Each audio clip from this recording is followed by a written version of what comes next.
உனக்கும் எனக்கும் இருக்கிற ஃப்ரெண்ட்ஷிப் ஊருக்கே தெரியும். கணேசா கூப்பிட்டியா?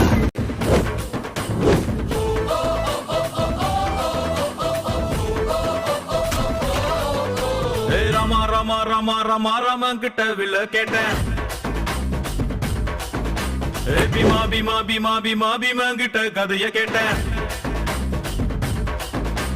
ராமா ராமா ராமா ராமா ராமா கிட்ட வில்ல கேட்டேன். பீமா பீமா பீமா பீமா பீமா கிட்ட கதைய கேட்டேன். முருகு முருகு முருகு முருகு முருகன் கிட்ட மயில கேட்டேன். ஈசை ஈசை ஈசை ஈசை ஈசன் கிட்ட மலைய கேட்டேன். உங்க கிட்ட அன்ப கேட்ட, உங்க கிட்ட அன்ப கேட்ட. பெரு புகழ் கொண்டவங்க ஊருக்குள்ள நிப்பாங்க. பேரிலேயே புகழ கொண்ட என்ன போல வேற யாரு? ஆண்டவன் தான் என்ன பார்த்து என்ன வேணும் என்று கேட்டா. அகதியான மக்களுக்கு அமைதியான நாடு கேட்ப.